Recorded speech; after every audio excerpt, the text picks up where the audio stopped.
갈라디아 4장 3절부터 11절, 이와 같이 우리도 어렸을 때에 이 세상의 초등학문 아래에 있어서 종노릇 하였더니 때가 참에 하나님이 그 아들을 보내사 여자에게서 나게 하시고 율법 아래에 나게 하신 것은 율법 아래에 있는 자들을 속량하시고 우리로 아들의 명분을 얻게 하려 하심이라. 너희가 아들이므로 하나님이 그 아들의 영을 우리 마음 가운데 보내사 아빠 아버지라 부르게 하셨느니라. 그러므로 네가 이후로는 종이 아니요 아들이니 아들이면 하나님으로 말미암아 유업을 받을 자니라. 그러나 너희가 그때에는 하나님을 알지 못하여 본질상 하나님이 아닌 자들에게 종노릇 하였더니 이제는 너희가 하나님을 알 뿐 아니라 더욱이 하나님이 아신 바 되었거늘 어찌하여 다시 약하고 천박한 초등학문으로 돌아가서 다시 그들에게 종노릇 하려 하느냐. 너희가 날과 달과 절기와 해를 삼가 지키니 내가 너희를 위하여 수고한 것이 헛될까 두려워하노라. 아멘. 여기 이제 갈라디아 4장에 있는 이 말씀은 율법의 종에서 벗어나서 우리를 아들 되게 하는 축복, 그러니까 율법의 종에서 벗어나 아들 되게 하는 것이 축복이다. 그래서 너희가 하나님의 아들이 되었는데 다시 종노릇 할 수 있겠느냐, 이런 이야기죠. 그러니까 종노릇은 지금 여기서는 율법이라고 얘기한 거고, 이제 너희가 은혜를 받아 하나님의 아들이 되어서 아빠 아버지라고 하나님을 부르는 사람이 되었는데 다시 너희가 천박한 초등학문과 같은 그런 날과 달과 절기 월삭 이런 것들을 지켜서 마치 율법적으로 예배를 드려야 하나님이 좋아하시는 것처럼 그렇게 생각하는 그런 사람들이 있다. 다시는 그러지 말고 은혜 가운데 있어야 된다. 그러니까 은혜 가운데 있는 것은 어떤 절기를 중요하게 여기는 것이 아니고 모든 날들이 매일매일이 오늘이 바로 하나님의 날이다, 이렇게 생각하고 살아가는 것이다. 그러니까 우리에게 주어진 오늘 하나님과 함께 동행하는, 또 내일을 우리에게 주실 그 하나님을 기대하고 소망하고 오늘 또 하나님이 우리에게 주신 그 날을 기쁨으로 즐거움으로 이렇게 은혜로 복음으로 살아야 된다, 그런 말씀입니다. 그러니까 율법에서 벗어나서 아들 되게 하는 축복이 우리에게 주신 하나님의 축복, 원래 하나님이 우리에게 주고 싶어 하던 그 축복이 바로 종이 아니라 아들이었다. 그러니까 우리를 종처럼 여기에 살게 하려고 한 게 아니고 아들처럼 살게 하려고 하나님 우리를 부르셨다, 이런 말씀이 갈라디아서 4장입니다. 그렇죠? 이제 그래서 하가를 통해서 그 여종을 통해서 이스마엘이 나오고 또 사라를 통해서 이삭이 나오고, 그래서 그 중에 아들은 누구밖에 없다 그래요? 이삭밖에 없다, 이렇게 하죠. 왜냐하면 이스마엘은 아들 아닌가요? 이스마엘도 아들이죠. 아브라함 입장에서는, 그죠? 아들인가 아는데 이제 이거를 율법의 아들이다 이렇게 말하려고 한 거고, 이삭을 은혜의 아들이다 이렇게 얘기하려고 한 거예요. 그래서 그렇게 나누어서 얘기하려고 한 것이고, 그 어미들이 있으니까 하나는 이제 시내산, 하나는 예루살렘, 이렇게 나누어 가지고 율법과 은혜를 나누어서 이제 설명하는 그런 장면들이죠. 이제 율법에서 벗어나서, 율법의 종에서 벗어나서 하나님의 아들이 되려면 그냥 막 되는 게 아니고, 성경을 보니까 뭔가 큰 문제들이 이제 우리에게 오고 그 문제가 이제 해결이 돼야 이게 딱 이제 아들이 되는 역사가 있더라 이 말이에요. 그 문제가 어떤 거냐면, 율법의 종에서 벗어나서 이제 하나님의 아들이 되려면 그 벗어난다 하는, 그 벗어난다는 게 있어야 된다는 거죠. 그 벗어난다는 게. 그래서 그 벗어나는 거를 뭐라고 성경은 우리에게 가르쳐 주고 있느냐? 크고 두려운 날이다.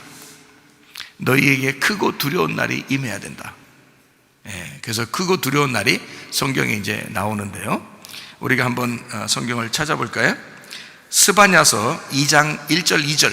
수치를 모르는 백성아 모일지어다, 모일지어다.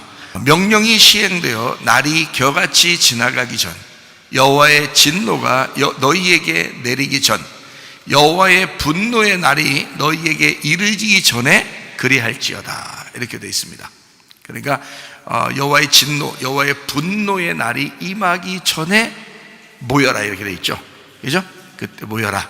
그러면 모이면 어떻게 하겠다는 거예요? 모여서 죽여버리겠다는 얘기입니다. 그래서 분노의 날, 그 진노의 날을 맞이하라는 거예요. 모여서 맞이하라. 그거를 이제 만나라, 그 말이에요. 자, 말라기서 4장을 봅니다. 말라기 4장 5절 6절.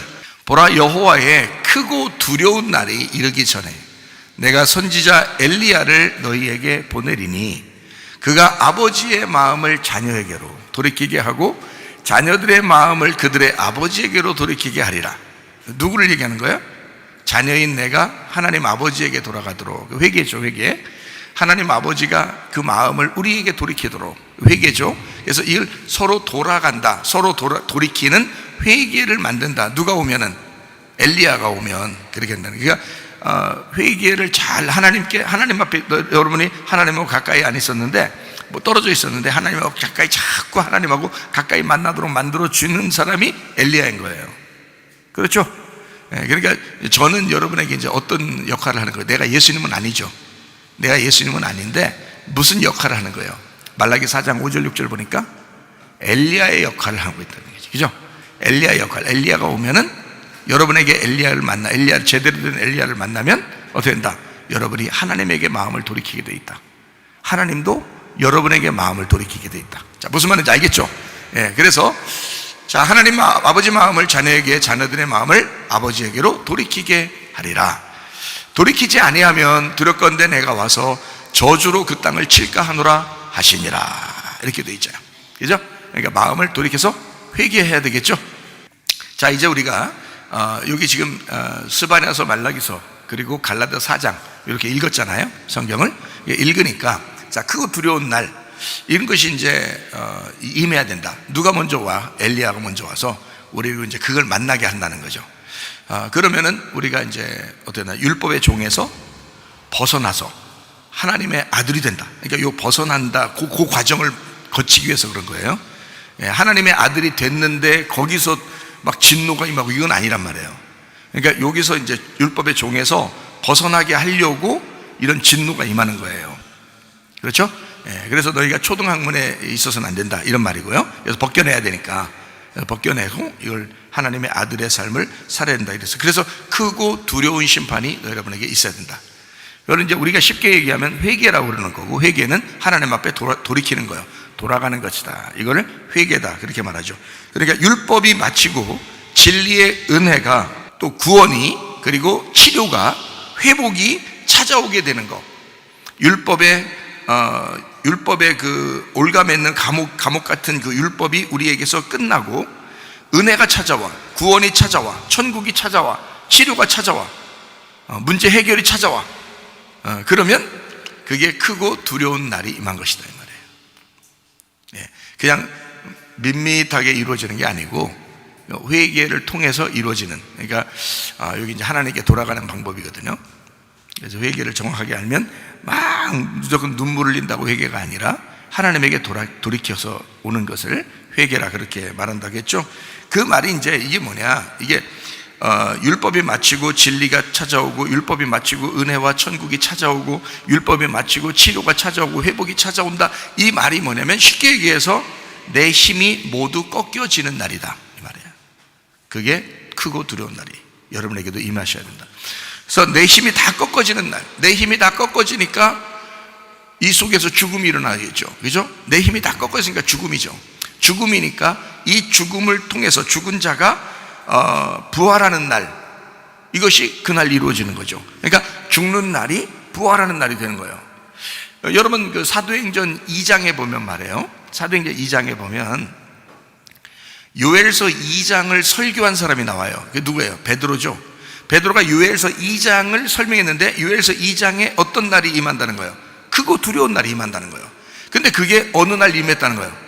그날 임했다는 거예요. 그래서 사도행전 2장에는 무슨 일이 벌어졌어요?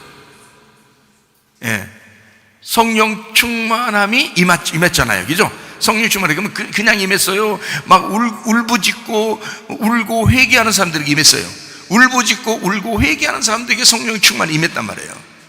그렇죠? 그러니까 그 날이 사도행전 1장, 2장에 나와 있는 그 놀라운 크고 비밀한 크고 두려운 날이 요엘서 2장에 있었던 것이 이루어졌단 날이죠. 그죠? 그러면 크고 두려운 게 심판을 가져와 사람들을 울게 만들고 가슴을 치게 만들면서 성령의 충만함을 주더라는 거죠. 무슨 말인지 알겠죠? 그게 이제 베드로가 구약을 이제 해석한 설명이란 말이에요. 그러니까 사람들은 만약에 베드로처럼 은혜를 몰랐으면 막 무서워, 크고 두려운 날이 임한대 그러면 정말 마지막 심판, 우리 큰일 났다, 뭐 이렇게만 생각하겠죠. 근데 베드로는 정확하게 구약을 설명을 알고 있었기 때문에, 주님을 만나보니까 알고 있었기 때문에 이게 이제 크고 두려운 날이 우리를 망치는 날이 아니라 우리를 다시 세우는 날이구나, 이 날이 우리를 다시 세워주는 부활의 날이구나 라는 것을 깨닫게 된 거죠. 다시 말하면 내 옷이 벗겨지는 날이구나. 내 옷이 벗겨지면 슬프죠. 이제까지 입고 있었던 옷이니까 그걸 벗겨지면 슬프잖아요. 그럼 내 옷이 벗겨지는 날에, 그날에 어떻게 내 옷을 벗겨놓고서 몇 년 있다가 예수님 옷 입혀주겠어요? 아니죠. 내 옷이 벗겨지면 바로 주님의 옷이 입혀지는 거예요. 그래서 내 옷이 벗겨지는 날이 크고 두려운 날인데 그 날에 주님의 옷이 입혀지는 날이라는 거죠. 내 뜻이 망가지는 날, 여러분 기도하다 보면 여러분 뜻대로 막 기도하죠. 하나님 이렇게 좀 해주세요, 저렇게 좀 해주세요, 정말 죽겠어요 이러면서 기도하는 때가 있죠. 근데 어떨 때 보면은 참 더럽게 응답이 안 올 때가 있죠. 그리고 그렇게 말해도 막 무슨 허공에 대다 얘기하는 것 같고 뭔가 막 확실하게 뭔가 누가 얘기 좀 해줬으면 좋겠는데 얘기를 전혀 안 해줄 때가 있죠. 그죠? 그래 놓고 지나고 보면 또 어떤 게 또 이루어져 있고, 뭐 그건 기도하지도 않았는데도 이루어지고 있고, 이게 이상하게 그런 걸 보면 순전히 내 뜻대로 된 거예요, 하나님 뜻대로 알아서 자기가 그냥 알아서 하시는 거예요. 알아서 자기가 알아서 다 하는 거예요. 그러니까 자, 내 뜻대로 내 생각대로 막 이렇게 하려고 하는 것이 어떻게 돼야 돼? 뭉개져야 되죠. 이것이 뭉개져야 주님의 뜻이 이루어지는 거란 말이에요. 근데 사람들은 자기 뜻을 자기가 기도했으니까 반드시 그렇게 돼야 된다고 생각하는 거예요. 그렇죠? 자기 뜻을 정해놓고 하나님 앞에 기도하면서 반드시 이 일이 돼야 되겠습니다 라고 하는데 안 되면 서운한 거야. 자기가 결정해놓고. 그러니까 하나님이 그렇게 한다고 한 것도 아닌데도 자기가 그렇게 해놓고서 안 되면 막 기분 나쁘다고요. 왜 그랬어요? 자기 뜻이 이게 통과되질 않은 거예요. 자기 뜻이 너무 강한 거죠. 그러면 자기 뜻이 너무 강하면 하나님 입장에서는 어떻게 해야 되겠어요? 크고 두려운 날을 줘야 되겠죠. 그래서 이 사람의 뜻을 뭉개버린다, 파괴시켜버린다. 그리고 하나님의 뜻을 갖다가 심어줘서 결국 하나님의 뜻만이 이루어지도록 만드는 거죠. 내 뜻대로 마옵시고 아버지의 뜻대로 되기를 원하나이다, 이렇게 하도록 만든단 말이죠. 예수님이 자기가 십자가 지기 싫다고 아무리 얘기해도 대안돼요. 눈 하나 시끄다는 하나님 아버지가 눈 하나 시끄. 그러니까 예수님한테조차도 눈 하나 시끄다는데 여러분한테 어떻게 하겠어? 코 하나 시끄도 안 해요. 귀도 시끄도 안 하고 눈도 시끄도 안 해요. 눈썹도 시끄도 안 해요. 예수님한테도 시끄도 안 해요. 왜냐하면 그냥 대답도 안 해. 그냥 예수님이 혼자 얘기하다가 안 될 것 같으니까, 예수님 혼자 이거 이 잔을 넘겨주십시오 안 될 것 같으니까 마지막에는 어떻게 해? 그냥 내 뜻대로 마옵시고 아버지 뜻대로 되기를 원하나이다 하고 딱 끝나잖아요. 그래서 십자가 지러 가잖아요. 아버지 뜻이 지라고 하면 내가 그냥 짓게요 하는 거죠. 마찬가지예요. 여러분 뜻이 아무리 정해져 있어도 결국 이루어지는 건 하나님의 뜻이에요. 그러면 아니 목사님, 그러면 내가 뭐 기도도 안 하고 내가 그럼 아버지 뜻대로 다 되기 그냥 내 마음대로 그냥 아무렇게나 하고 있으면 아버지 뜻이 다 이루어지겠네? 그런 걸 뭐라고 성경에 방종이라 그런다는 거예요. 방종. 네가 하나님을 우습게 한다는 거죠. 하나님 앞에 우리가 간구하고 기도하는 건 당연한 거고요. 하나님을 우리가 믿는 행위란 말이에요. 그게 하나님 앞에 기도한다는 그 자체가 믿음이라고요. 우리가 믿는 거라고, 하나님을. 대신 내가 믿음으로 기도했으면 내 뜻이 이루어지길 원하지 말고 하나님 아버지의 뜻이 이루어지길 원하라는 거지. 그래서 내 뜻이 파괴되고 하나님 아버지의 뜻이 이루어지는 걸, 그 날을 크고 두려운 날이다, 이렇게 이야기하는 것입니다. 회개라고 하는 걸 제가 가만히 오늘 화장실 가서 앉아 있다 보니까 회개라는 걸 생각이 딱 들더라고요. 화장실 앉아 있어 보니까 회개는 뭐냐, 간단히 얘기해서 똥 싸는 거지, 이런 이제 생각이 탁 번뜩 들어오는 거예요. 회개가 뭐라고요? 똥 싸는 거지. 그러면 봐요, 회개가 똥 싸는 거지. 그러면 똥을 쌌으면 똥을 왜 싸요? 속에 뭐가 쌓여 있으니까 싸는 거 아니에요, 그죠? 그 똥 뭐가 쌓여 있으니까 이게 똥 싸는 거예요. 그러니까 한마디로 말하면 똥을 못 싸면은 여기에 뭐가 차? 자꾸 똥이 차는겨. 에? 그러면 이걸 갖다가 싸서 버려야 되는 거죠. 그러니까 이런 말이죠. 버려야 되느니라. 이런 말이잖아요. 그러니까 버려야 되느니라. 근데 자꾸 안 버리면 이게 독이 쌓여요, 이게. 그래서 똥독이 쌓이니까 여기 똥독이 올라오면 말이에요, 승질이 막 해서, 승질 내는 사람 가만히 봐요. 똥독 올라가지고 이게 얼굴이 빨개져 가지고요, 이게 똥독 올라서 막 승질. 똥만 그 사람이 잘 싸면요, 이게 또 내려가, 이게. 독이 막 쌓인다면, 독이 쌓이면 화나요, 안 나요? 화나죠. 화나니까 승질 내, 안 내? 승질 낸다고. 안 냈으면 좋겠는데 이거를 자꾸 이렇게. 그러면 이게 답이 뭐야? 이게 화내고 승질나서 이게 확 독이 올라오는 걸, 이거를 해결할 수 있는 방법이 있어요. 뭐예요? 똥 싸면 되는 거야. 똥 싸면 해결되는 거예요. 이 독이 해결되더라는 거예요, 그죠? 그러면 회개라는 게 뭐냐? 회개는 똥을 싸는 것이다. 회개는 똥을 싸는 것이고, 똥을 싸면 독이 사라져. 회개하면 독이 사라져 버린다 이거지. 그러면 똥 쌌으면, 자, 똥 싸고 내려가는 거를 자꾸 쳐다봐요? 네? 내리는 게 그렇게 아까워가지고 내릴까 말까 이거 이거 나가면 내가 얼마나 서운할까. 둘이 관계가, 내 몸 안에 있었던 둘이 관계가 하나였었는데 이거를 둘이 분리시켜서 내보내려고 하니까 서운해, 안 서운해? 안 서운해 되겠죠? 서운해가지고 자꾸 그걸 손으로 집으려고 그러면 안 되잖아. 그러니까 이걸 자꾸 내보내야 되는 거야, 그죠? 똥 싸는 게 회개고, 회개해야지 해답인데, 그래서 요거를, 똥을 쌌으면 어떻게 돼야 돼? 요거를 다시 끌어들여서 내 속에 집어넣어야 돼? 아니면 손으로 만지작 끌어야 돼? 어떻게 해야 돼? 쌌으면 잊어버려야 되는 거야. 그거를 쳐다보면서 내리는 사람이 있어. 어떤 사람은 모르겠어요. 아쉬운 건지 모르지만 쳐다보면서 내리는 사람이 있어요. 근데 어떤 사람은 이렇게 앉아서, 대부분 그렇지, 쳐다보면 더럽잖아. 그러니까 더러우니까 탁 이제 손을 뒤로 이렇게 해가지고 그렇게 내리거나, 발로 이렇게 탁 눌러서 이렇게 탁 내리거나, 이렇게 해서 그냥 안 보고 싶죠. 그거를 쳐다보면서 막 자꾸 신경 써서 막 쳐다보고, 더 막 현미경 같이 이렇게 막 더 이렇게 하면서 쳐다보면서 내리고 그러지는 않잖아요. 안 쳐다보고 내리려고 한다고요. 잊어버리는 거예요. 자, 똥을 싸고 났으면 속이 이제 편해, 안 편해요? 독이 없어졌죠? 그러면은 속이 편하니까 화가 나요, 안 나요? 화가 안 난다고. 독이 쌓이질 않으니까 화가 안 난다고. 그러니까 회개를 한 사람이 화를 내겠어, 안 내겠어?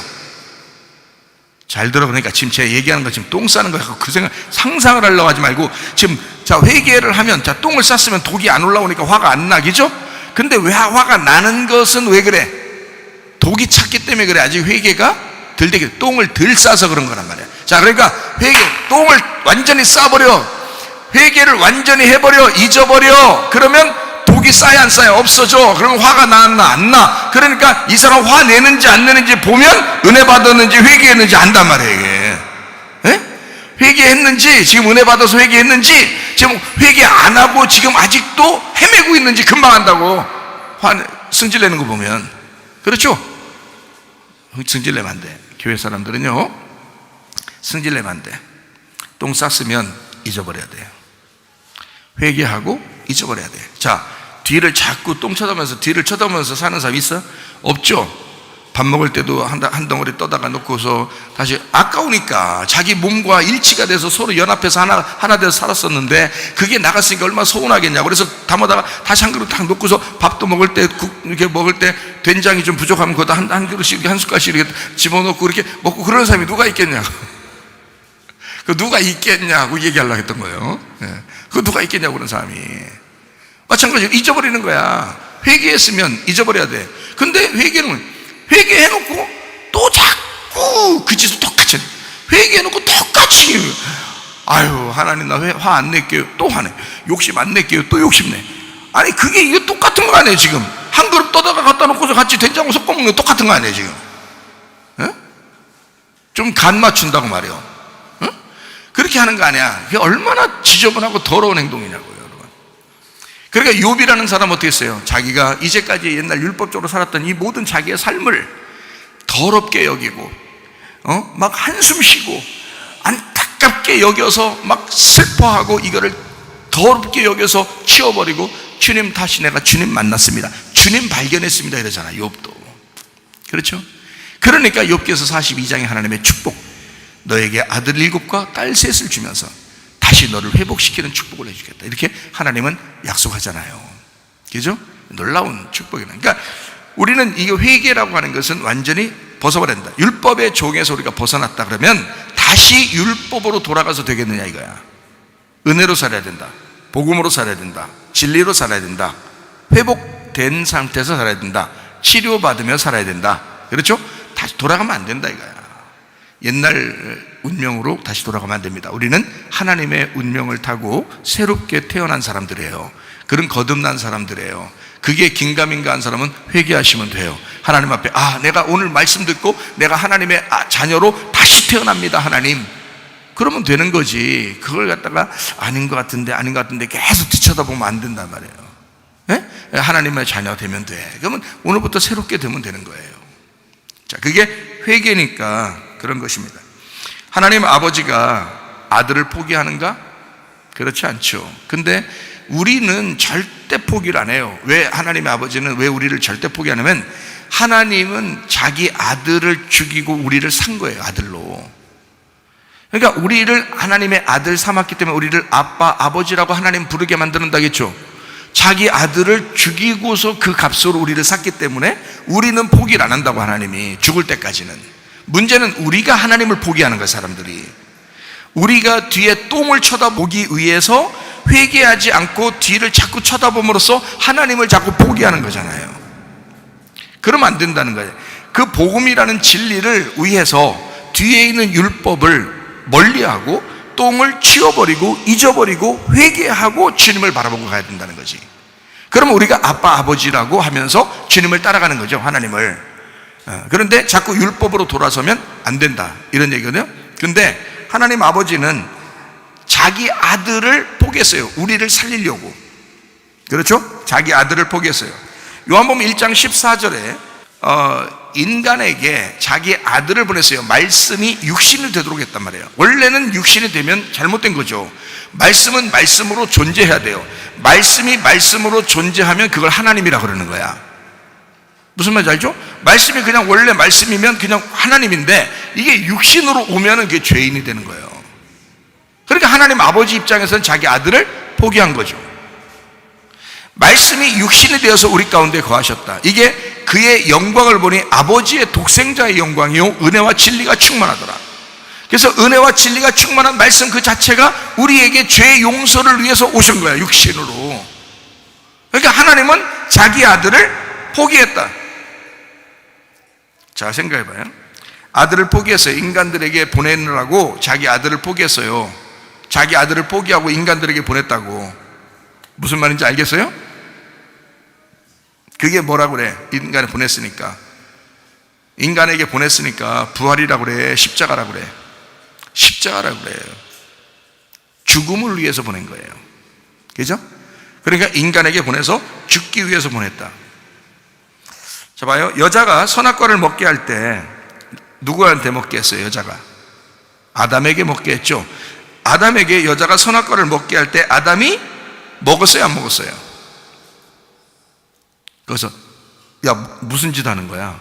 너 누굴 꼬시려고 그래 지금? 너 나를 먹게 하려고 그러는 거야? 이랬으면 이제 하와만 죽는 거예요. 여자만. 그런데 여자가 선악과를 자기가 먹어보고 그때까지는 하나님이 안 나타나셨습니다. 왜냐면 반쪽짜리니까. 잘 생각해봐요. 그죠? 하와가 먹었을 때는 선악과를 먹었을 때는 반쪽짜리 죄란 말이에요. 반쪽짜리 죄. 응? 무슨 말인지 아시겠어요? 반쪽짜리 죄라고. 아담의 반쪽짜리 죄라고 하고요. 근데 선악과를 아담에게 여자가 먹였을 때 어떻게 돼요? 먹어요, 안 먹어요? 먹어요. 먹고서 어떤 죄가 되는 거야? 하나가 되는 거예요. 죄가 하나가 되는 거예요. 그죠? 그러니까 여자가 먹었는데 그것은 먹으면 돼, 안 돼? 원래 안 되는 거야. 약속을 누가 받았어요? 하나님 아버지한테 아담이 받았어요, 약속은. 그런데 여자가 먹은 거야. 근데 모르고 먹어도 그건 죄예요. 그죠? 선악과를 모르고 먹어도 그거는 선악과를 먹은 죄라고. 그걸 아담만 아는 거예요. 그러니까 여자가 죄를 진 거야. 이거를 자기가 먹어줌으로써 죄인이 되는 거잖아. 그렇죠? 아담이 그걸 먹을 때 죄인이 되는 거예요. 그러면 예수님이 우리에게, 인간에게 왔다는 것은 뭘 나타내 주고 위해서 그런 거예요? 죄인 되었다라는 것을 나타내 주는 거예요. 예수님이 자기는 안 내려오면 돼요. 안 내려오면 그러면 죄인이 안 돼요, 영원히. 그런데 예수님이 이 땅에 내려오셔요. 문제는 죄인 되기 위해서예요. 다시 말하면 나하고 같은 죄 가운데 있기 위해서란 말이에요. 그렇죠? 그러니까 여자가 선악과를 먹었을 때 아담이 그것을 같이 먹어줌으로써 같이 죄인이 되었다. 그리고 이 땅에 쫓겨나셨다. 하늘에서 이 땅에 내려오실 때 말씀이 육신이 되었다는 것이 하나님으로부터 거꾸로 내려온 거죠, 이쪽으로. 원래 우리는 하늘로 올라가야 되잖아요. 그죠? 이게 바르게 가는 거잖아요. 근데 하늘에서 이 땅에 내려왔다면 거꾸로 내려온 거예요. 그죠? 거꾸로 내려온 거야. 그러니까 하나님으로부터 벗어났다는 얘기죠. 하나님으로부터 쫓겨났다. 그죠? 네. 그러면 하나님 아버지는 아들을 쫓아냈으니까, 그 신부를 구하라고 쫓아냈으니까 아버지는 계속 아들을 기다릴까 안 기다릴까? 아들을 기다리죠. 자기가 쫓아냈으니까. 자, 아버지가 당황하고 안절부절할까요? 아들이 당황하고 안절부절할까요? 예? 자, 잘 들어요? 쫓겨난 아들이 안절부절하고 당황할까요? 쫓아낸 아버지가 안절부절하고 당황할까요? 여러분이 안 해보셔서 잘 모르죠. 자녀들한테 그렇게 안 해보셔서 잘 모르죠. 자, 자녀가 잘못했다고, 여러분 잘못했다고 빗자락으로 때리다가 쫓아냈어, 쓸어버렸어, 이렇게 밖으로. 예? 근데 이 아들이 진짜 멀리 떠났어. 그럼 여러분 어떡할 거야? 진짜 빗자락으로 때려가지고 쓸어서 보냈거든요. 근데 이 아들이 안 오는 거야. 멀리 가 있는 거야. 멀리 간 거야. 아빠가, 엄마가 잠 못 자. 예? 못 자. 그래도 잠이 온다면 그 정신 이상 자요. 그래도 잠이 온다면. 근데 아들은 아버지, 엄마가 그렇게 걱정할 거라는 것까지 그만큼은 몰라요. 쫓겨난 아들은 안절부절하지 않습니다. 당황하지 않습니다. 아, 내가 쫓겨났구나, 이렇게 해요. 어느 날 이제 가면 되겠죠. 근데 아버지, 엄마는 이 아들이 올 때까지 안절부절합니다. 잠 못 자요. 자기가 쫓아냈기 때문에. 자기가 쫓아내서 당황하는 거예요. 자기가 쫓아내놓고 자기가 당황하는 거예요. 원래 그렇게 돼 있어요. 근데 자기가 나간 사람이 있어. 자기가 나간 사람. 자기가 죄를 짓고 자기가 나갔다. 그러면 누가 당황할까요? 응? 자기가 혼자 나갔어. 혼자. 아버지가 혼내서 나간 게 아니야. 자기가 혼자 잘못하고 혼자 나갔어. 혼자 도망갔어요. 가출해버려서 혼자. 근데 아버지는, 아버지 엄마는 물론 기다리죠. 찾죠. 근데 그 아들이 올 때 아들이 더 미안해 할까? 아버지가 더 미안해 할까? 예? 둘 다 미안해 해요? 아니라고. 나간 자식이 돌아올 때 미안해 한다고요. 그래서 탕자는 나갔을 때 돌아오면서 아버지한테 내가 어떻게 하지? 아버지한테 어떻게 하지? 그런 거예요. 근데 아버지 입장에서는 아들을 쫓아낸 거죠. 아버지가 아들을 내보낸 거잖아요. 그죠? 생각해봐요. 아들이 돈 달라고 그래요. 다 반 나눠서 달라고 그래요. 그러니까 아버지가 반을 나눠서 가도록 허락했어요. 그러니까 아버지 입장에서는 자기는 쫓아낸 거고 아들 입장에서는 자기는 나간 거야.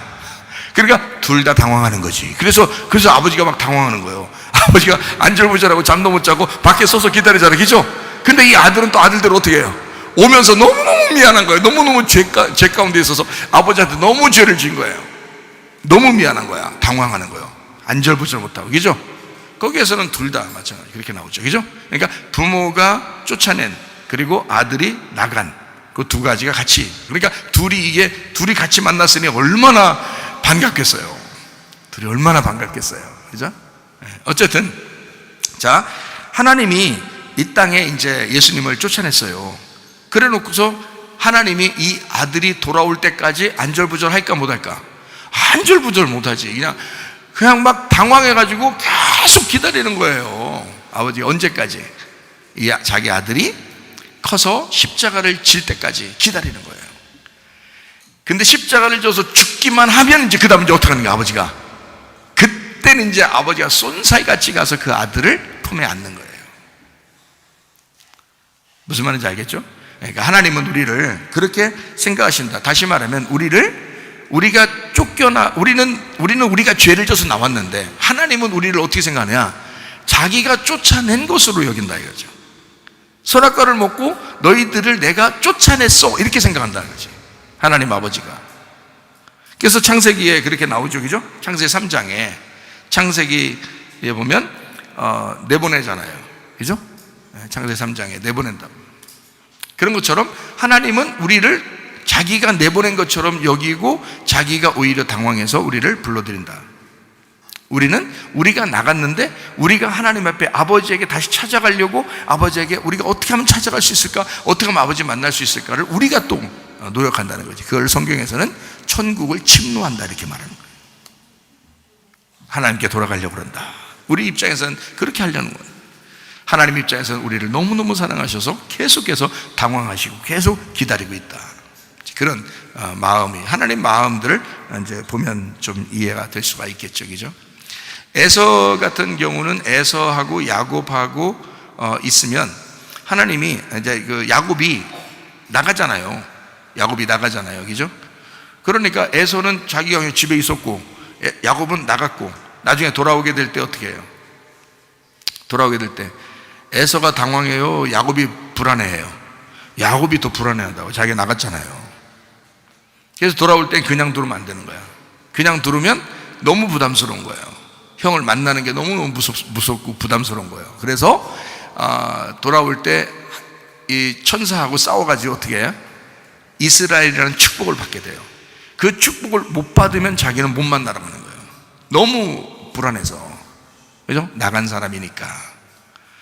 근데 하나님과의 관계에서는 하나님은 이제 어떻게 보냐면 이렇게 보는 거죠.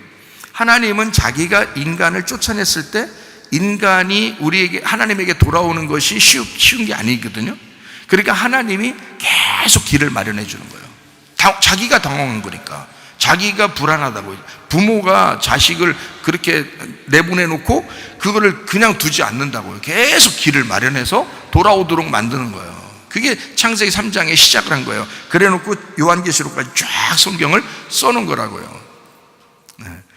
요셉 형들한테 쫓겨났죠, 그죠? 요셉 형들이 버렸잖아요. 그래서 애굽으로 팔려갔잖아요. 그러고 난 다음에 나중에 요셉하고 형들하고 만났잖아요. 애굽에서 만났을 때, 그때 요셉이라는 걸 알고 형들이 어떻게 해요? 엄청 불안해합니다. 자기들 어떻게 할까봐. 그죠? 자기들이 쫓아냈기 때문에 요셉은 당황하지 않아요. 요셉은 안절부절하지 않는다. 여유가 있다고요. 형들이 왔을 때 여유가 있었다고요.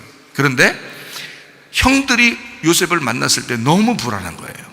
그죠? 그러니까 쫓아낸 자는 자기가 불안해하는 거예요. 근데 나간 자는 자기가 나간 자가 불안한 거예요. 무슨 말인지 알겠죠? 근데 하나님하고 우리의 관계가 이렇게 돼 있다는 거예요.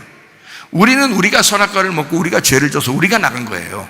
근데 하나님은 우리를 네가 선악과 먹었으니 나하고 분리가 되었다, 내가 너를 쫓아낸다, 이렇게 하는 거고요.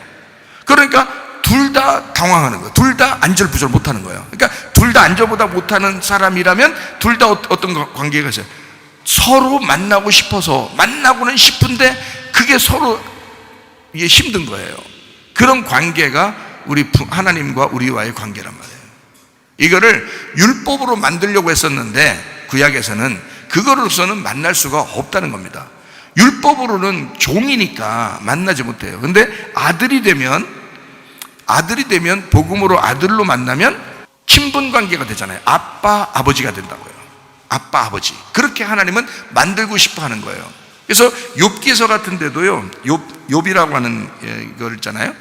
이게 우리가 율법의 죄 가운데 있다가 복음으로 돌아오면은 그거를 뭐라고 그러냐면, 하나님의 아들이 이 땅에 내려왔는데 죄 가운데 있어서 죽었어요. 부활해서 다시 하나님께 올라가는 거를 갖다가 성경은 뭐라고 표현하냐면, 요한복음 16장 10절에 의에 대하여라 함은 이렇게 돼 있어요. 그러니까 하나님 아버지에게 돌아갔다, 내가 아버지께로 가는데 너희가 나를 못 본다, 이게 의롭다는 거예요. 그 말은 예수님이 하나님 안에서 있었는데, 예수님이 이 땅에 내려왔다가 죽으시고 부활했을 때 하나님에게 다시 돌아가는 거란 말이에요. 돌아가는 거를 의롭다 그러는 거예요.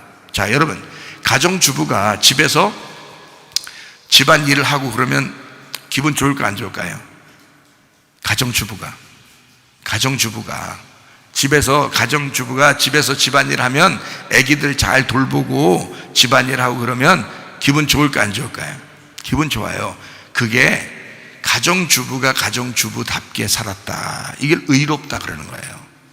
가정주부가 바람나면요, 가정주부가 남편 출근시키고 그래서 막 비비고 뭐 홀짝홀짝 뭐 마시고 돌아다니고 막 다른 사람 사귀려고 그러고 막 그냥 돈이나 쓰러 돌아다니고 이러면 이거를 뭐라고 그래요? 성경에서는 불의하다. 가정주부가 가정주부답게 살지 못했다 하는 거예요.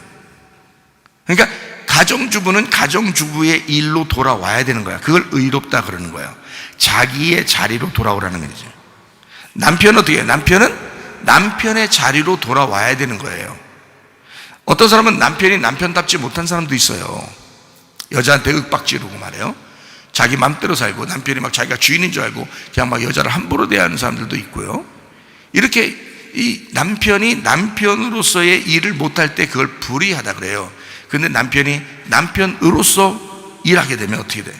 의로워지는 거예요. 그러니까 자기 자리가 있어요. 자기 자리로 가면 의로운 거예요. 목사는 목사 자리가 의로운 거예요.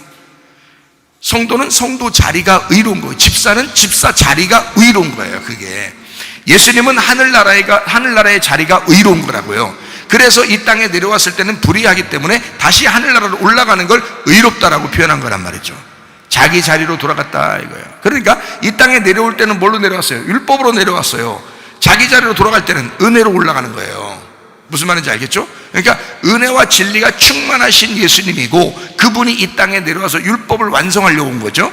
율법을 완성하러 와서 율법을 끝내고 다시 의로운 은혜와 진리의 자리로 가시는 거란 말이에요. 그죠? 그거를 의롭다라고 말씀하신 거란 말이에요. 자, 그러면 욥은 어떨까요? 욥이라는 사람. 욥의 1장 2장을 이렇게 보면, 1장과 2장을 보면 욥이 어떤 사람, 아들, 딸이 있어요, 없어요? 있죠. 욥이라는 사람이 아들, 딸이 있어요. 그러니까 그 아들, 딸이 누구예요? 아들, 딸이 누구냐고. 그러니까 아들, 딸이 누구예요? 어려운 질문인가요? 아들, 딸이 누구예요?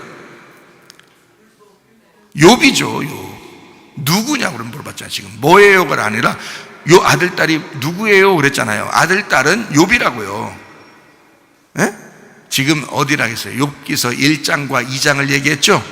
욥기서 1장과 2장에 그 아들, 딸이 누구라고? 욥이라고요.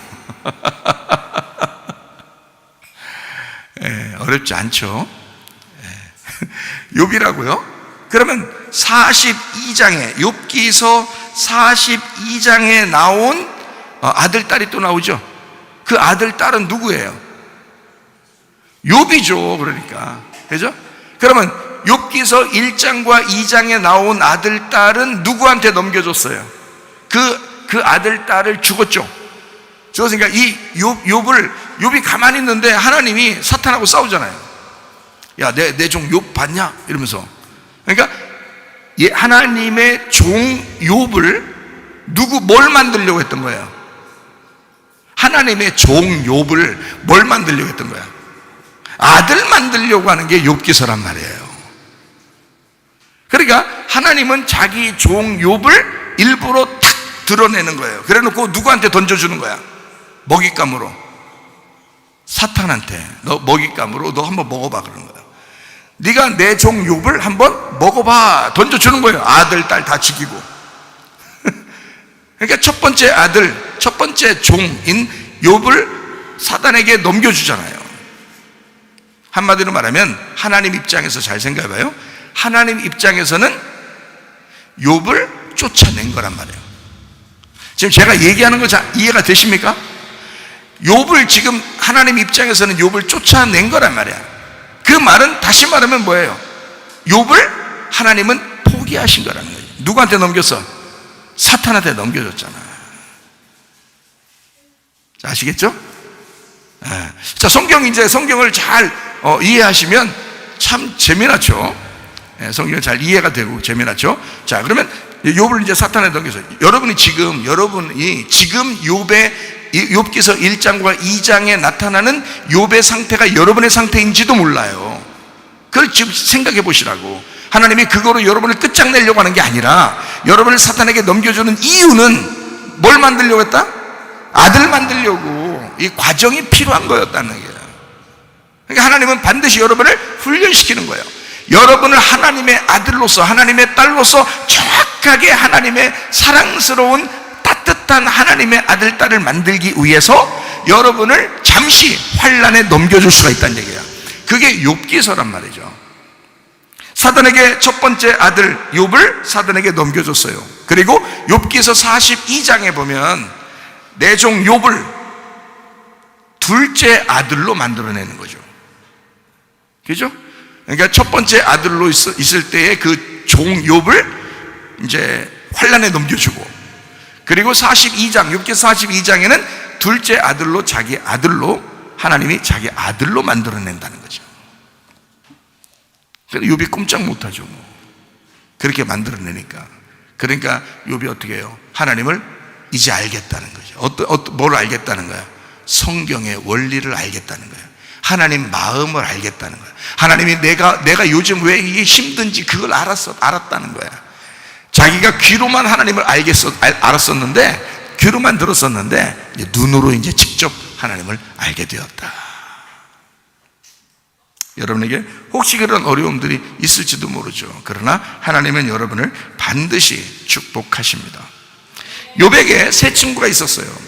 자, 욥이라고 하는 사람이 1장 2장에서의 욥과 욥기서 42장의 욥은 전혀 반대의 상황이에요. 그러니까 앞에는 종인 욥이고 뒤에 42장, 욥기 42장의 욥은 아들이라는 욥이에요. 그러니까 하나님은 종에서 아들로 만들어요. 그러면 다시 말하면 어떻게? 율법에서 복음으로 만들었다, 이렇게 말이 나오겠죠. 그죠? 이 성경이라고 하는 게 그렇게 이어진 그런 말씀이다 라고 하는 거죠. 욥기서를 보면 친구 3명이 나와요. 그 친구 3명이 상당히 욥을 괴롭힙니다. 우리가 보면 다 똑바른 말이에요. 다 올바른 말이에요. 나쁜 말 하나도 없어요. 이 욥 세 친구를 얘기를 이렇게 욥기서를 가보면 다 올바른 말만 하거든요. 좋은 말만 해요. 욥한테 정확한 말, 아주 자기들 입장에서 정확한 말을 하는데 하나님은 그게 너무 욥을 괴롭힌다는 거예요. 하나님이 일부러 이걸 지금 환난을 둔 건데 자기들이 막 굉장히 이렇게 욥을 이렇게 정죄하는 거죠. 그거를 성경에서는 이제 욥기서 마지막에 보면 이 세 친구가 욥보다도 못하다 이렇게 하나님은 이게 그 사람들을 인정을 안 해요. 그러니까 욥보다도 못하다고 인정하는 거죠. 그 세 사람을. 그래서 이 세 사람에게 뭐라고 하냐면 욥한테 가가지고 자기들을 위해서 제사를 드려달라 이렇게 부탁을 하라고 해요. 그러면 너희들 말은 내가 안 들어도 욥의 말을 듣고 니네 용서해 주겠다 이런 거예요, 하나님이. 그러니까 한마디로 그 앞에 있는 욥의 세 친구의 이야기들은 거의 다 율법적인 이야기들이었다는 얘기예요. 율법적인 이야기들. 그래서 하나님은 그 세 명의 이야기가 별로 좋지 않게 여긴 거예요. 근데 우리가 보면 상당히 좋은 얘기들이에요. 근데 그 좋은 얘기들을 가만히 우리가 생각해 보면 욥기서를 보면 선과 악을 정확하게 나누는 그런 선과 악을 나누는 율법적인 이야기들이에요. 율법적인 이야기들이니까 아무래도 그거에 이제 당하는 사람은, 욥 같은 사람은 너무 힘들었던 거죠. 자기를 좀 부드럽게 위로해 줬으면 좋았을 텐데 정확하게 막 탁탁탁 나누니까 너 이거 잘못했잖아, 너 이렇게 했잖아, 너 혹시 이래서 하나님이 그런 거 아니야? 계속 그러는데 하나님이 그냥 이건 종을 아들 만들려고 지금 과정을 만들어낸 건데 막 그냥 자꾸 정죄하니까 욥이 너무 괴롭고 막 내가 뭐 잘못했는데 하면서 계속 아당아당 거리고 막 이런단 말이에요.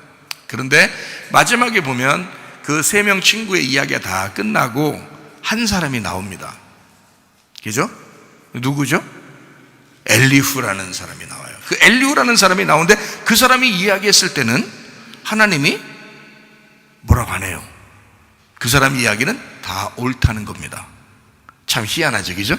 그리고 욥도 그 사람이 얘기할 때는 바득바득 우기지 않습니다. 그 엘리후라는 사람이 얘기하고 난 다음에 바로 욥이 회개하는 거예요. 하나님 만나서 하나님이 엘리후가 이야기 끝나자마자 하나님이 싹 나타납니다. 그리고 욥을 회개시키는 거예요. 그러니까 마지막 이게 이제 하나님의 말씀이었던 거예요. 이 엘리후가. 그래서 그 엘리후는 잘못했다는 얘기가 없어요. 성경에, 욥기서에. 그래서 엘리후라는 사람이 어떤 사람인가를 제가 궁금해서 한번 찾아봤어요. 엘리후가 어떤 사람인가 봤더니 이 사람이 바라겔의 아들 엘리후라 이렇게 나와 있어요. 바라겔의 아들 엘리후라. 다른 사람들은 그냥 욥의 친구들이에요. 그냥 욥의 친구로만 나와요. 그러니까 그 사람들은 결국 누구였다는 욥의 친구니까 욥이었던 것이.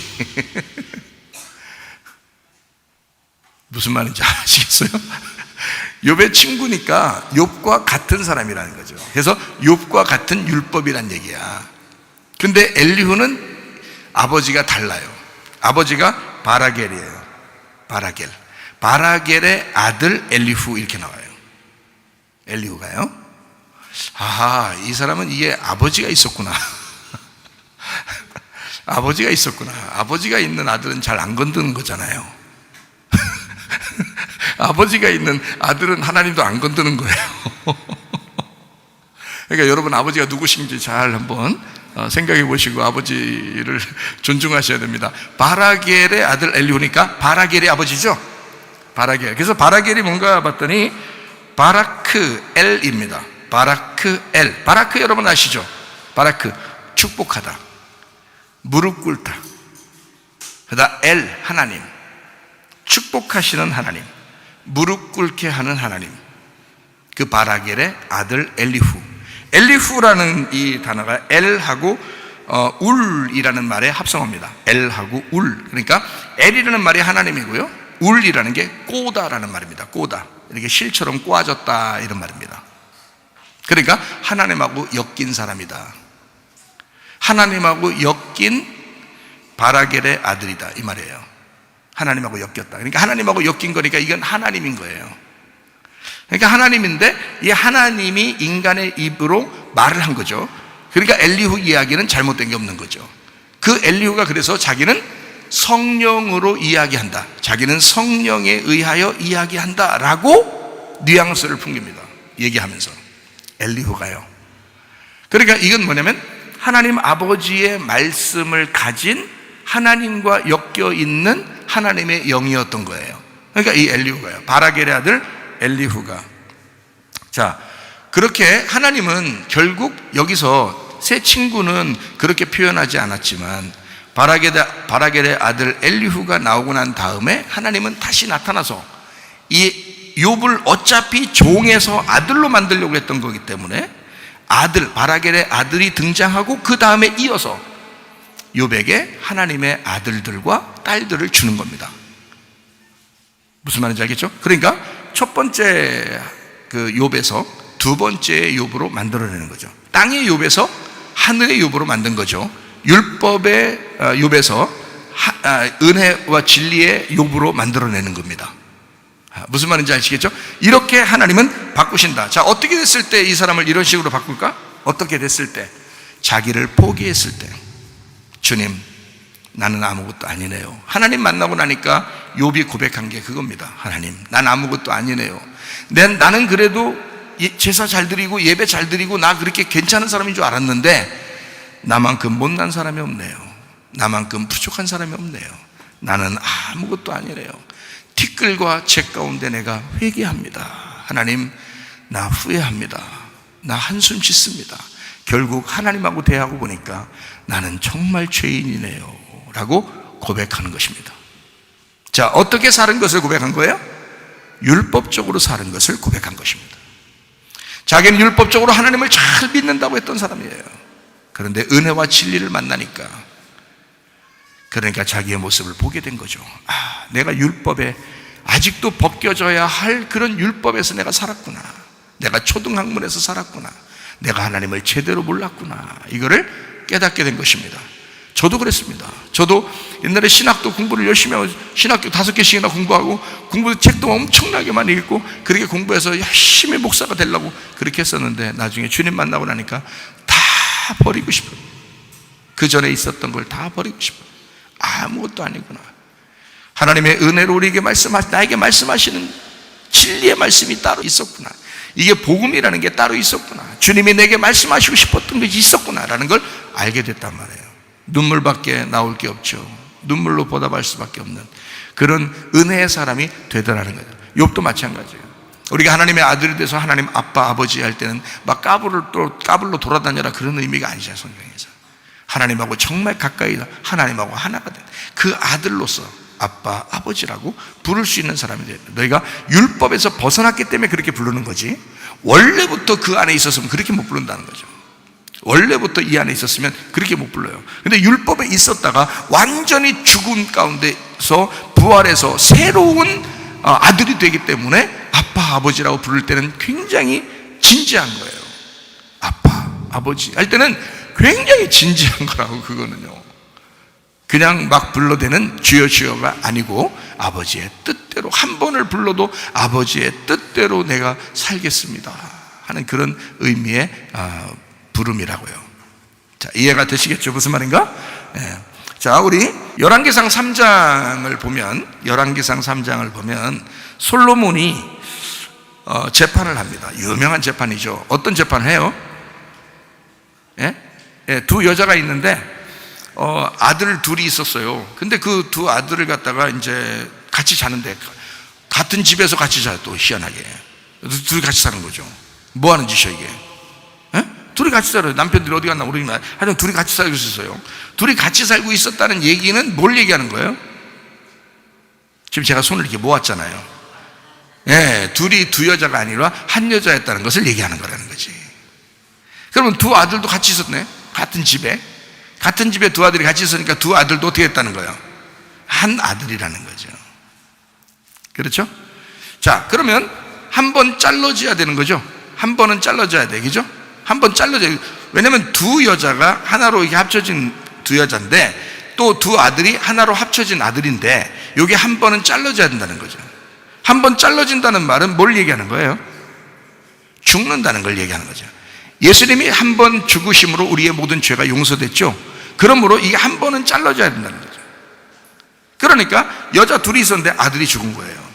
여자는 그냥 있는데 아들이 죽은 거예요. 한 아들이. 둘 중에 한 아들이에요. 어떤 아들인지 거기서 A라는 여자가 있었는데 B라는 여자가 있었는데 A라는 아들이 죽었어. 이렇게 써놓으면 얼마나 편해요, 우리가 볼 때. 근데 그렇게 써놓지 않다고. 왜냐면 둘 똑같은 여자니까 쓸 필요 없는 거 그렇게. 한 아들이 죽었다. 이렇게 하면 되는 거예요. 그리고서 한 아들이 남았거든요. 그랬더니 둘 여자가 또 싸움이 일어났어요. 서로 짓거라는 거예요. 자, 자기가 깔고 뭉개가지고 자기 아들이 죽은 그 여자는 분명히 자기가 깔고 뭉갠 걸 알았을 거예요. 일어났을 때. 그죠? 근데 살짝 바꾸는 거예요. 바꾸는 거 거기다 딱 가운데 갖다 놓고서 자기 아들이라고 주자는 거. 근데 이 사람은 깊이 잠들고서 이제 일어나 보니까 자기는 분명히 깔고 뭉갠 게 없는데, 깔고 뭉개지 않았는데 이상하게 자기 아들이 옆에 이렇게 누워있는데 저 여자가 자꾸 자기 거라고 얘기하는 거예요. 분명히 자기가 봐도 자기 건데. 응? 그러니까 둘이 싸울 수밖에 없는 거죠. 그죠? 그럼 싸웠다는 얘기는 둘 다 아들이 욕심 났다는 얘기예요. 둘 다 아들이 욕심 났다. 그러면 둘 다 아들을 사랑한다는 얘기예요. 그러니까 깔고 뭉개서 죽여버리고 싶은 생각이 아니었던 거예요. 그냥 어떻게 죽은 거예요. 그러니까 한 아들 다른 사람 데려오다가 또 키우려고 한 거죠. 만약에 진짜 자기가 싫어서 깔고 뭉개서 죽었다 그러면 잘 되다 그러지. 딴 남자 만나면 되니까 또. 근데 저쪽 여자의 아들을 데려다가 또 키우려고 하잖아요.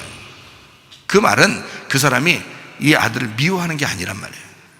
자, 무슨 말인지 아시겠죠? 그러니까 우리가 성경을 정확하게 알아야 되는데, 이게 뭐냐면 두 여자가 두 여자로 보니까 이해가 안 되고, 두 아들을 두 아들로 보니까 이해가 안 되는 거야. 이게 두 아들이 하나들인 거예요.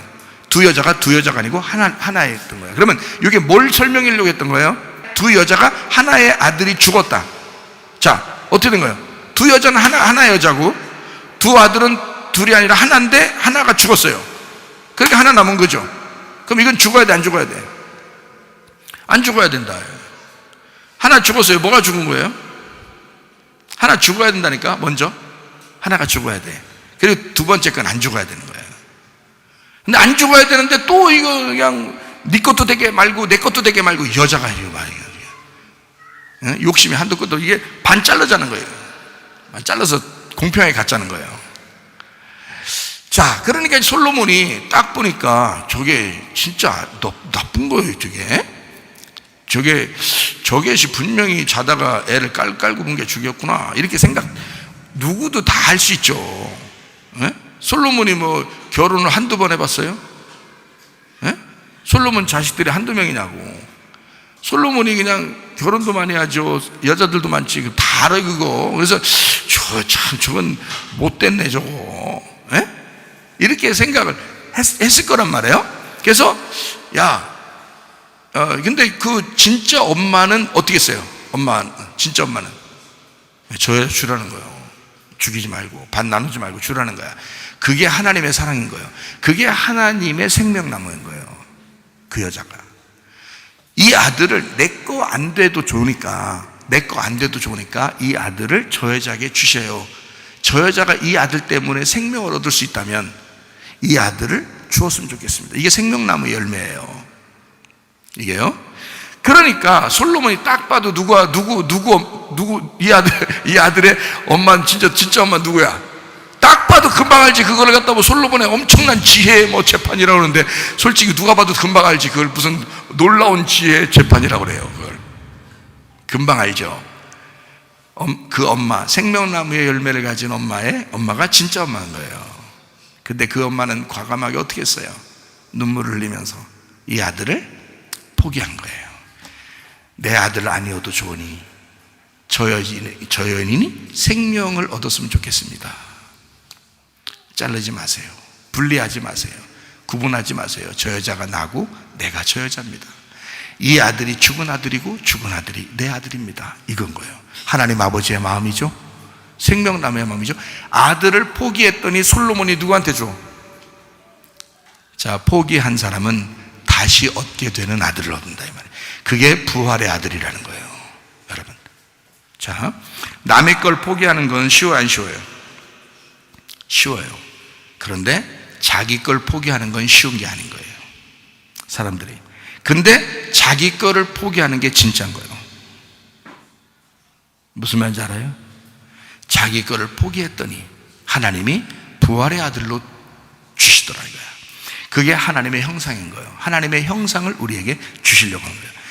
우리는 짐승의 형상대로 살았어요. 그렇게 살았던 사람들인데 우리를 죽여주세요, 나를 죽여주세요, 나를 포기합니다. 그러면 하나님의 형상으로 우리를 다시 만들어 주신다고요. 자, 무슨 말인지 아시겠죠? 그러니까 나를 포기하면, 자기 걸 포기하는 건 쉬운 게 아닌데 자기를 포기하면 하나님의 것으로 갚아주신다는 거지. 이게 잃어버림의 축복이라고 하는 것입니다. 내 것을 잃어버리면 내 것을 다시 돌려주는데 정확한 나를 알게 하신다.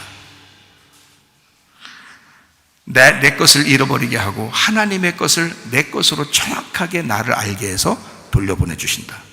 그게 하나님의 법칙입니다. 창세기 1장 같은 경우는 인간을 만들고 하나님의 형상대로 인간을 창조하셨다 그랬어요. 사람들이 창세기 3장부터 하나님의 형상을 잃어버리기 시작합니다. 그렇죠? 그럼 하나님께서는 하나님의 형상을 다시 회복하기를 원하시죠. 하나님의 형상을 회복하려고 하신다. 그게 성경이라는 겁니다. 그러면 여러분의 모습이 그냥 여러분의 모습으로 있으면 되겠어요? 안 되죠. 끊임없이 우리는 뭐 해야 돼요? 회개해야 되죠. 그 회개가 뭐예요? 하나님께 돌아가는 거죠. 그러면 뭘 얻으려고 하는 거예요? 나를 잃어버리고 하나님을 얻겠다고 돌아가는 것이란 말이죠. 나를 잃어버리고 내 형상을 잃어버리고 하나님의 형상으로 닮아가겠다고 하는 거 아닙니까? 그러니까 하나님 앞에 돌아간다는 것이 회개인데, 나의 형상을 잃어버리고 내 껍질을 벗어버리고 알맹이 하나님의 형상으로 돌아가려고 하는 거, 이게 진짜 우리의 모습이라는 거예요. 하나님은 우리를, 하나님의 말씀을 통해서 우리를 발견하도록 하는 거죠. 이게 하나님의 아들을 통해서, 이 땅에 내려오신 하나님의 아들을 통해서 우리를 발견하게 하는 거예요. 그래서 그 아들이 뭐라고 하냐면 우리한테, 너희들이 나를 따라오려면 십자가를 지고, 자기를 부인하고 십자가를 지고 따라와라는 거예요. 그 말은 너 죽음으로 오라는 거예요. 자기가 그 길로 갔으니까 자기가 아버지 뜻대로, 나를 아버지 뜻대로 되기를 원하나이다, 그렇게 했을 때 그가 죽음으로 갔잖아요. 그러니까 우리가 주님을 따라가려면 우리도 죽으러 가는 거예요. 그죠? 이 마지막 때예요. 인내로 너희 영혼을 얻는다 그랬는데, 사람들이 자기 살려고 얼마나 발버둥 칩니까? 특별히, 그죠? 그러나 여러분과 저는 어떻게 할 때 하나님의 것으로 다시 우리에게 갚아주신다는 사실을 깨달아요? 예, 우리가 죽음으로 갈 때, 죽기를 각오할 때 하나님은 우리에게 부활의 아들을 우리에게 안겨주신다. 두 번째 아들이 되게 하신다. 내가 율법의 종으로서 살면서 열심히 하나님을 한번 섬겨보려고 했었는데, 진짜 하나님을 아버지로, 하나님의 아들로, 아빠, 아버지라고 부를 수 있도록 만들어 주시려고 하신 것이다. 그게 하나님의 목적이었다. 남의 것을 포기하는 것은 쉽겠지만 자기가 자기 것을 포기하는 것은 진짜 어렵습니다. 그래서 자기가 자기 것을 진짜 포기하는 게, 그게 포기예요. 내 거 되면 포기하도록 만드는 것이 하나님의 뜻입니다. 그게 성경이고, 그 성경이 하나님의 원함이에요. 하나님께서는 내가 내 거라고 주장하려고 하는 것을 다 포기하기를 원하셔요. 여러분의 가정도, 남편도, 아내도, 부모도, 자녀도, 돈도, 여러분이 가지고 있는 물질도, 여러분의 생명까지도, 여러분의 시간까지도 하나님은 네 거 아니야. 다 하나님 거야. 네가 부활해서 받아야 되는 거야. 너는 죽음까지 가야 되는 거야. 다 네 거 아니야. 네가 죽었을 때, 너 자신을 포기했을 때, 너를 잃어버렸을 때 다시 너에게 진정한 너를 돌려줄 거야. 그때는 그냥 너의 땅의 운명에 너를 돌려주는 게 아니라 하늘의 운명으로서 하나님의 생명이 된 하나님의 창조로, 하나님의 형상으로 돌려주겠다는 거예요. 그런 하나님의 형상들이 다 되셔야 합니다. 나를 반대되게 해서 죽이는 하나님이 진짜 나의 하나님이십니다. 나와 반대, 이 땅에서 나와 반대인 하나님이 나를 죽이는 하나님, 그가 진짜 하나님이라는 거죠. 뭔가 잘되게만 그렇게 하시는 하나님이 아니라는 거죠. 오히려 그러면 잘못된 하나님을 만날 수가 있다는 거예요. 여러분이 만들어낸 하나님, 여러분이 만들어낸 바알 같은 하나님을 만날 수 있다는 거예요. 그러면 안 된다는 거죠. 진짜 하나님은 나를 죽이는 하나님이라는 거예요. 나를 만나서 크고 두려운 날, 그 크고 두려운 날을 만나게 해서 그 율법의 종으로서의 있었던 모든 껍질을 싹 다 벗겨버리는 그런 하나님이 진짜 하나님이시다. 그래서 우리는 뭐라고 하나님 앞에 기도해야 되느냐? 내 뜻대로 마옵시고 아버지의 뜻대로 되기를 원합니다. 내 뜻대로 된다면 오히려 잘못된 것이다. 내 뜻대로 된다면 우리는 어쩌면 잘못된 하나님을 잡고 있는지도 모른다. 그러나 하나님의 뜻대로 된다면, 내 것이 포기되고 하나님의 뜻대로 된다면, 그러면 진짜 하나님을 만난 것이다. 부활의 목적을 위해서 십자가를 져야만 했던 그 주님, 하나님의 아들처럼 여러분과 저도 하나님 아버지가 우리의 아빠, 아버지가 되셔서 율법의 종에서 벗어나 하나님의 진정한 아들들이 돼서 주님과 동행하다가 주님 만나시기를 바랍니다. 우리 하나님 아버지 사랑과 은혜를 감사를 드립니다. 아버지 하나님, 나의 모든 것이 잃어버려지고 오직 예수 하나님의 아들을 우리가 얻게 도와주시고, 하나님 두 번째 아들로, 부활의 아들로 자라나 하나님 아버지를 아빠, 아버지라고 부를 수 있는 주의 사람들이 다 되게 도와주옵소서. 율법의 종으로 살지 아니하고 복음의 아들로 살다가 주님 만나게 도와주옵소서. 예수님 귀하신 이름 받들어 기도 올리옵나이다. 아멘.